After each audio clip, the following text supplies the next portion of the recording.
दोस्तों आप सबका आपके अपने चैनल में स्वागत है। आज हम बात करेंगे एक कहानी की जिसका नाम है अनोखा रिश्ता। ऑफिस की कैंटीन में बैठकर दो लोग बातें कर रहे थे। अरे यार, ये क्या हो गया है अरुणा को? क्यों आजकल वो इतना एरोगेंट बिहेव करती है? पता नहीं क्या समझती है अपने आप को। मैंने कुछ कहा तो कहने लगी अपने काम से काम रखो। अपने कलीग के साथ बात करने का यह कोई तरीका है? पहले आदमी ने कहा, अरे भाई, लगता है तुम्हें पता नहीं कि 2 महीने पहले ही तो उसका तलाक हुआ है। डिप्रेशन में होगी बेचारी, इसीलिए ऐसा बर्ताव करती होंगी।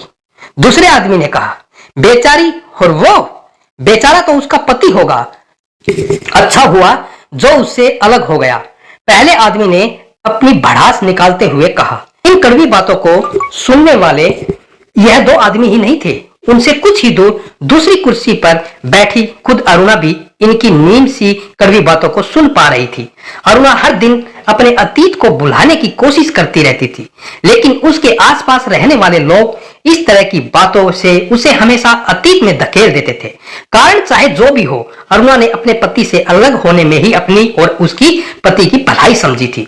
उससे ज्यादा तो उसका पति तलाक चाहता था। ऐसा नहीं कि अरुणा ने अपनी शादी बचाने का प्रयत्न नहीं किया था, लेकिन अंत में उसको भी मानना पड़ा कि इस शादी में उन दोनों किसी कैदी की तरह रहे थे, इसीलिए उसे तोड़कर दोनों को आजाद होना ही बेहतर होगा।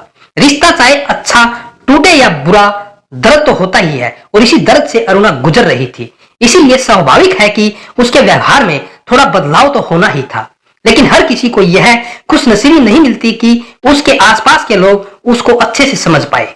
अरुणा के ऑफिस के लोग और खासकर उसकी बॉस भी कुछ इसी तरह के लोगों में से थी। उसे सिर्फ काम से मतलब था।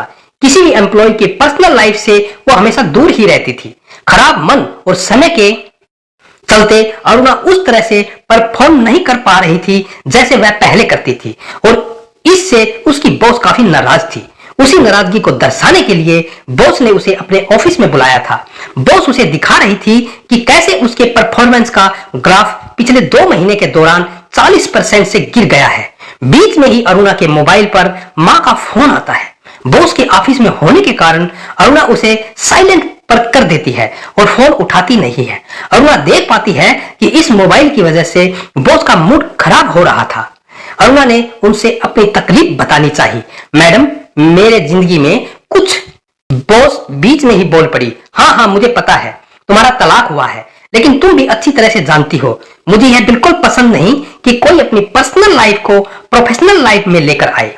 बॉस अपनी बात पूरी कर पाए उससे पहले ही अरुणा का मोबाइल फिर से बजा, और इस बार शायद जरूरी काम हो सकता है। सोचकर अरुणा ने फोन को रिसीव कर लिया। मैडम से एक्सक्यूज मी कहते हुए साइड में जाकर धीमी आवाज में मां से कहने लगी, मां, मैं बॉस के साथ मीटिंग में हूं, 10 मिनट में आपको कॉल करती हूं। तभी मां दूसरी तरफ से बड़ी मुश्किल से बोल पाई। मुझे सांस लेने में अरुणा को यह समझते देर नहीं लगी कि बीपी की दवाई नहीं खाई होंगी, इसीलिए अब उनका बीपी लो हो गया होगा और सांस लेने में तकलीफ हो रही होगी। पहले ही गुस्से में बैठी बॉस अरुणा को अपने अनप्रोफेशनल बर्ताव के लिए खरी खोटी सुना रही थी, और ऊपर से ऐसी परिस्थिति कि अरुणा को इस मीटिंग को तुरंत छोड़कर जाना पड़े। अरुणा ने वही किया जो उसे करना चाहिए था। वो अपने बॉस को सॉरी बोलकर तुरंत मां की हेल्प करने के लिए दौड़ पड़ी, ये जानते हुए भी कि शायद उसके परिणाम स्वरूप उसकी नौकरी भी जा सकती है। टैक्सी में तेजी से घर की तरफ जा रही अरुणा के दिमाग में कई विचार चल रहे थे, जैसे कि मां को कुछ हो तो नहीं जाएगा, मेरे पहुंचने तक वो सरवाइव कर पाएंगे या नहीं। ऐसे वक्त में ये सुभाष कहां चला गया होगा? वो सुभाष को 2-3 बार फोन कर चुकी थी ताकि अगर वो नजदीक हो तो तब तक पहले पहुंचकर उन्हें दवाई खिला सके, लेकिन वो फोन नहीं उठा रहा था। फिर वो मन ही मन भगवान से मां की सलामती के लिए प्रार्थना करने लगी। 1 घंटा 25 मिनट के बाद वो घर पहुंचती है तो दौड़ी दौड़ी घर के अंदर जाती है। मां लगभग अधमरी सी एक सांस के लिए तड़प रही थी। अरुणा उन्हें पानी और दवाई पिलाती है और बेड पर आराम से लेटाती है और उनके पास बैठकर उनके हाथ और पैर दबाती है, जिससे उन्हें थोड़ा आराम मिलता है। आधा घंटा बीतने के बाद मां को अब अच्छा महसूस होने लगता है। मां अरुणा की ओर एकटक देख रही थी। उनके आंखों में आंसू थे। अरुणा ने उनके आंसू पोंछे और उन्हें रोने के लिए मना किया। मां ने कांपती हुई आवाज में कहा, अरुणा, आज तुम नहीं आती तो शायद मैं। अरुणा ने उनके मुंह पर हाथ रखते हुए कहा, कैसे नहीं आती मां? तकलीफ में हो और बहू ना आए, ऐसा हो नहीं सकता। भला अरुणा, तुम बिल्कुल नहीं बदली, तुम अभी भी वैसी हो जैसी पहले थी। मैं सोचती थी तलाक के बाद सब बदल जाएगा। मां ने अपने मन की बात अरुणा को बताई। अरुणा ने कहा, मैं बदल जाऊंगी ऐसा कभी मत सोचना मां, क्योंकि मेरा तलाक आपके बेटे से हुआ है, आपसे नहीं। और हाँ, जब भी जरूरत पड़े आपके एक कॉल पर मैं हमेशा आपके लिए हाजिर रहूंगी। तब तक सुभाष भी ऑफिस से घर लौट आया था।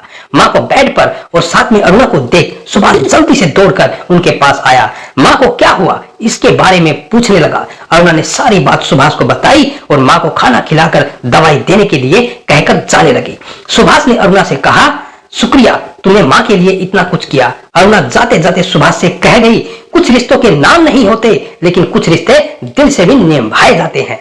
दोस्तों, आज की ये कहानी अनोखा रिश्ता आपको कैसी लगी? अगर अच्छी लगी है तो आप अपने इस चैनल को सब्सक्राइब करना, वीडियो को लाइक करना, शेयर करना और कमेंट करके जरूर बताना दोस्तों।